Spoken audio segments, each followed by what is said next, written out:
Hey guys, it's Ashley, your scrapping nerd, and I'm back today with a layout for Scraplift Crafternoon. Is where a bunch of my crafty peeps and I get together and we scrap lift a beautiful layout from somebody. And this week we are scrap lifting Kathy, and she's one of our very own, and it's her birthday. So happy birthday, Kathy. And Kathy does amazing layouts, and so we were scrap lifting the one that you saw a minute ago. And I really liked the different strips of different pattern papers. And so that's what I'm going to draw my inspiration from. And so I pulled in my Paige Evans Adventurous kit that I have, and it came in my August Creative Scrapbook kit. And so I really like getting that kit because they just send me papers. And so I usually don't go for this bright of collections. And this is why I keep getting the kit, is because it makes me go outside of my box with product that I have. And then I am scrapbooking these photos when we were in Cabo, and there was these statues in this store, and I just thought they were amazing, and they were so colorful, and I was like, this collection is perfect for these photos, and they needed a colorful photo. So I'm really glad I have these kind of patterns and colors in my stash, and I probably need to start purchasing them more often and broaden my horizons. But I wanted to cut down these photos. Sometimes it happens I will print a photo in a 4x6, but then I'll just cut the extra like negative space off, and then because I did that, then the photos weren't the same size, so I had a little trouble trying to figure out how I wanted to arrange them.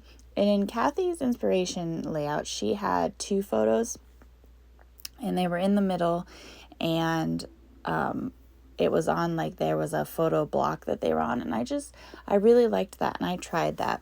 I started with trying to figure out how to get my photos kind of in a block so that I could put them in the middle and still be able, because I'm going to cut the strips of paper, and so I want to make sure that that's still visible. And I kind of settled on that setup first, and I was like, well, let me just get to cutting my papers, and then I'll come back to how I'm going to put the photos. And so I took a bunch of the patterns from the Paige Evans collection, and I just cut strips, and I actually ended up cutting 2 strips of each pattern because I wanted to make sure that it was fuller. And I think Kathy's strips were a little bigger, and so she didn't need as many, so I thought I only needed the one from each pattern. But then when I started to lay them down, it didn't go across the page enough, and so I went back and I cut an extra strip. And like this one, I just flipped it over. And the floral paper, which you'll see in a minute that I back my photos with, it's an ombre floral, so it's kind of cool that the pattern, when I cut it the second time, it's actually a different color of the floral. But I'm going to get those laid out.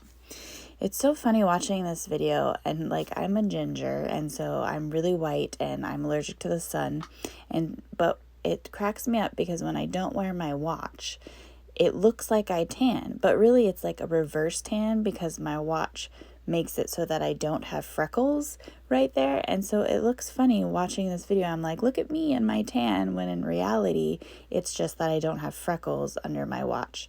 It's kind of funny how that works. But I am getting all these strips down, and I like to use my tear tape, and I'm going to line it up kind of with the graph paper background. It's not really it's graph paper, but the lines aren't exactly straight, so it's not that I'm really lining it up with the graph paper lines, but I'm just kind of following that that space.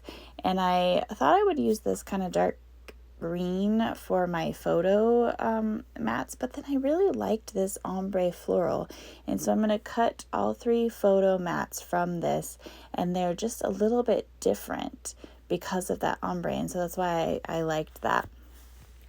And again, like I said, these statues were just so colorful and amazing that they definitely needed this bright collection here.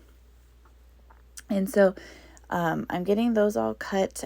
While I'm doing that, thank you to everyone that's liked and subscribed to my channel. I really appreciate it.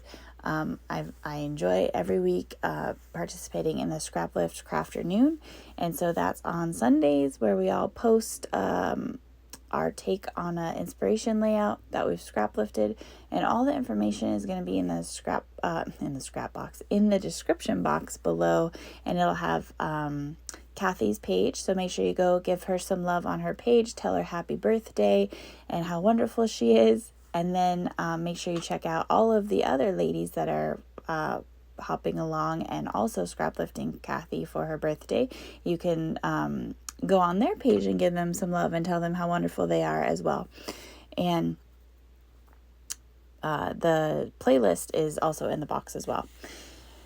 So I finally figured out how I wanted the photos. You saw me like kind of rearrange them, and I decided I'm just with my photos, I'm not going to have the photo block like in Kathy's photo, but I really liked how in her layout on the right side of the strips, there was no strips of different pattern paper, and she kind of did like embellishment clusters.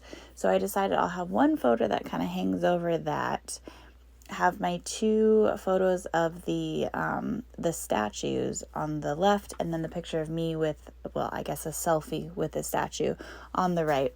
And I even had to flip the photos because the bottom one is fun. It has two dogs at the bottom because this was kind of like up on a shelf high, and so you can see there the two dogs, and I just was like, oh, I can't cover those up, and so I just flipped the two photos as well. The photo placement was a little tricky for me on this layout, but when I finally figured it out, I really liked it. And I fussy cut out some of the tags from the paper, and I made them have fishtail banners, and I really liked this frame, so I put the frame down there in the corner and have the fishtail banners kind of hang over the frame. And then I'm just pulling in some of that ephemera that I pulled out. That one said remember, and then I'm gonna put this little vellum word that says travel. You'll see it come up, and I'm going to put it on the frame. And tell me what you guys do, because usually like with vellum, if I can hide a spot, then I only glue like that spot. But this one, I wanted the whole word to be travel on top of that little frame down there in the bottom right.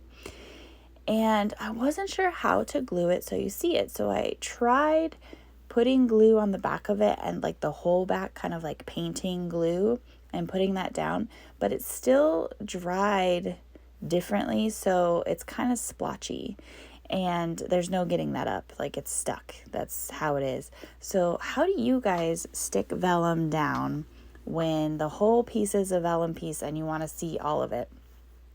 Because like you'll see at the end, I'll put one of the fishtail banners that are vellum, and I kind of stick it under that blue tag there. So I just glue that part down, not the other part that you see. And that's usually how I do it. But with that full word travel, I wanted it down there, and then it just didn't turn out as I had expected.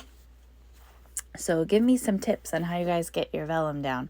And then I took some of those rub-ons, and I just put some floral, just kind of stuck them around in different places just to add that fun floral effect that kind of mimics their outfits, the ladies' outfits in the statues. But that is the layout, guys. Make sure you check out everyone in the description box. Like and subscribe if you haven't done that yet. And I hope everyone has a great day. Bye.